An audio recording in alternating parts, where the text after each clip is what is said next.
Sebastian Vettel causes an early collision. Credit EPA For once calculated. Sebastian Vettel threw the Singapore Grand Prix away with an extraordinary piece of recklessness.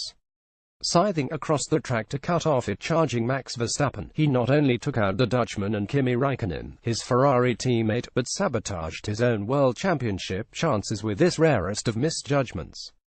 As Verstappen put it, maybe Sebastian didn't see Kimi, but that's no excuse. If you are fighting for the title, you shouldn't take those risks.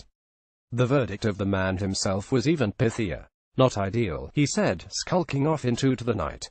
Lost amid the first corner mayhem was a dazzling start by Fernando Alonso, who swept past on the outside of Nico Hülkenberg and Valtteri Bottas, only to be scuttled by Kimi Raikkonen's Ferrari.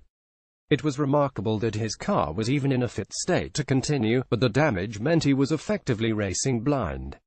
"You will have to manage things for yourself," said his race engineer, rendered helpless by the lack of data. While Alonso was eventually forced to retire, this drive offered a reminder of why McLaren have been so desperate to keep him. Fernando Alonso gets pranked. Credit apt Julian Palmer could be forgiven for looking witheringly at Cyril Abiteboul, Renault's managing director.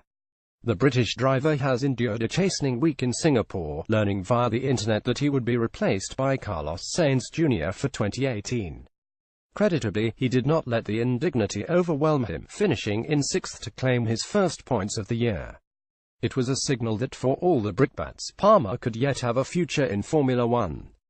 Perhaps the only annoyance was that Sainz, his usurper, took the checkered flag in a career-best 4th.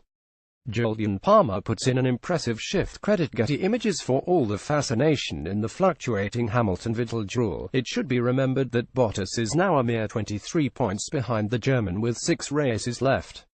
He made no secret, having navigated a path through the opening lap carnage to come third, that it was his intention to reel Vettel in.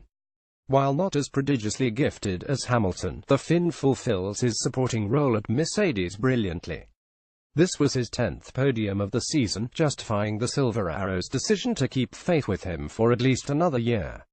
Singapore is in many ways the template for what Liberty Media F1's owners are trying to accomplish in the modernization of the sport.